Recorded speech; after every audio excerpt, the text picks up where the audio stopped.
Mes chers compatriotes, depuis le 1er décembre dernier, la tragédie de la refondation a plongé notre pays dans une profonde tristesse.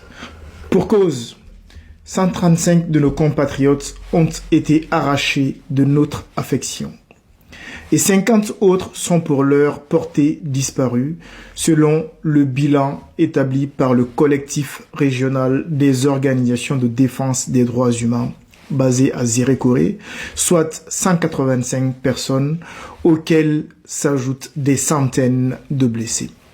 Cela du simple fait de l'irresponsabilité de ceux-là même qui nous dirigent aujourd'hui.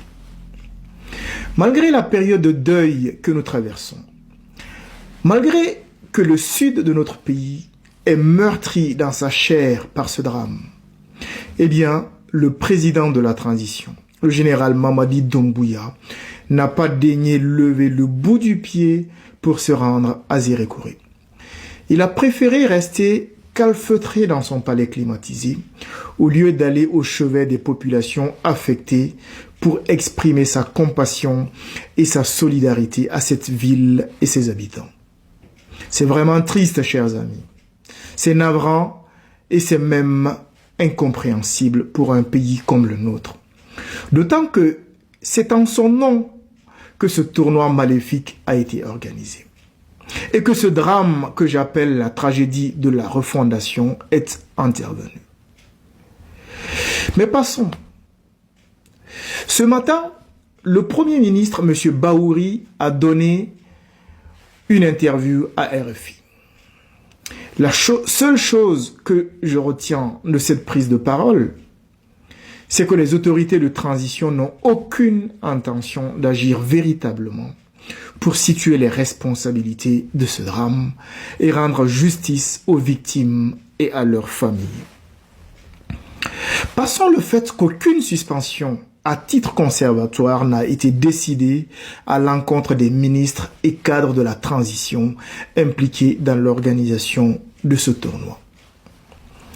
Le Premier ministre a d'abord annoncé ce matin qu'il était désormais interdit d'utiliser le nom et l'image du président de la transition dans l'organisation d'une quelconque activité sportive, sauf accord formel des services de la présidence. Oui, vous avez bien entendu, sauf accord des services de la présidence.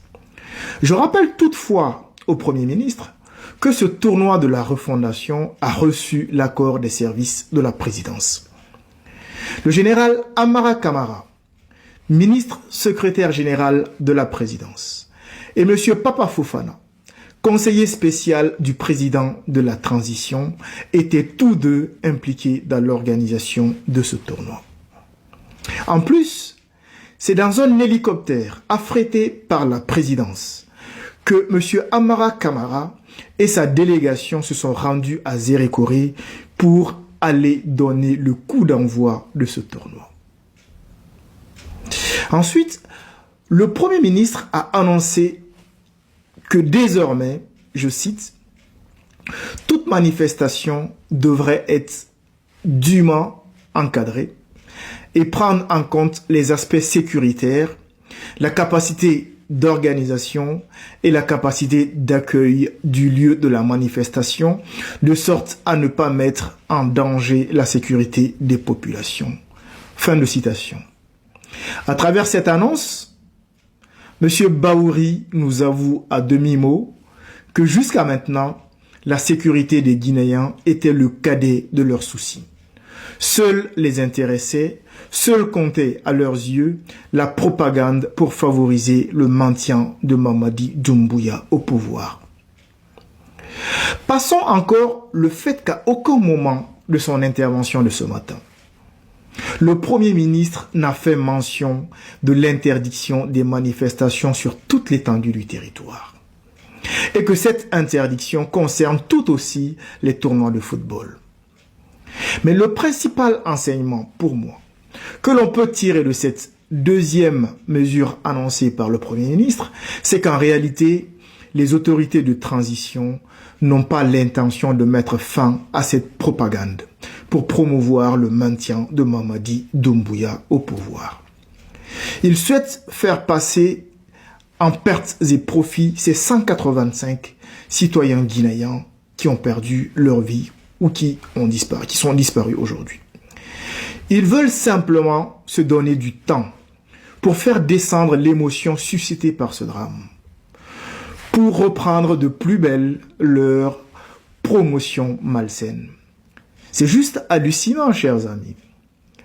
Et cette attitude montre en réalité le degré de cynisme qui anime les autorités de transition. Par ailleurs, M. Bahouri, dans sa prise de parole de ce matin, est revenu à de nombreuses occasions sur les travaux d'une commission d'enquête qui aurait été mise en place par le ministre de la Justice. Mais face à l'insistance du journaliste, il a reconnu lui-même qu'il ne s'agissait pas d'une enquête judiciaire. C'est donc une enquête administrative qui ne peut en réalité être indépendante. Pour preuve, cette enquête serait menée par des gens qui sont sous l'autorité de ceux-là même qui ont organisé ce tournoi. Les autorités veulent être juges et parties en même temps. Ils ont organisé avec irresponsabilité la propagande qui a conduit au drame de Zérékoré et ils veulent eux-mêmes enquêter sur les conséquences de ce drame qui a résulté de leur propagande. Je précise que le Premier ministre lui-même est impliqué dans les démarches de propagande en faveur du maintien de Mamadi Doumbouya à la tête du pays. Mais au nom de quoi devrions-nous laisser des personnes directement ou indirectement responsables de ce drame nous dicter la marche à suivre? Au nom de quoi nous, Guinéens, devrions-nous laisser les promoteurs de la refondation enquêter pour établir la vérité sur les premières victimes de la refondation? Je crois qu'il ne faut pas avoir fait la Sorbonne pour comprendre que le seul but de cette commission d'enquête, c'est de pouvoir téléguider les conclusions et contribuer à altérer les preuves matérielles encore existantes. Ce qui rendra, in fine, le travail de la justice plus difficile dans le temps. Aujourd'hui, les faits sont frais dans les têtes et toutes les preuves sont encore disponibles pour l'essentiel et facilement accessibles. C'est pour cette raison que ce sont des enquêtes judiciaires qui doivent s'ouvrir sous l'égide de juges réellement indépendants.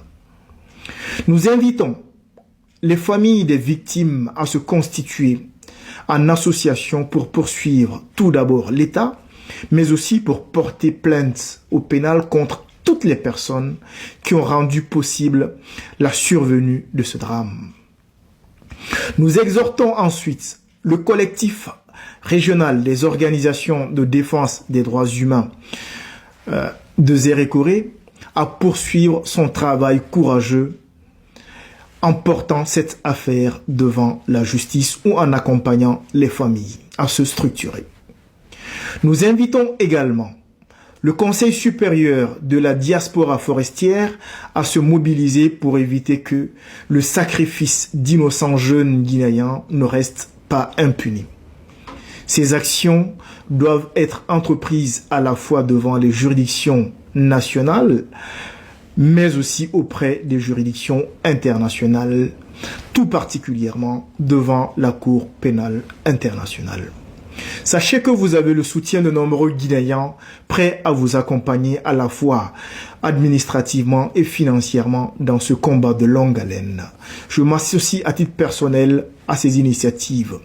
J'appelle à la justice pour les victimes de Zérékoré et pour leurs familles. À travers ce drame qui était largement évitable, tâchons de mettre fin à l'impunité dans notre pays, surtout à l'impunité des hommes du pouvoir.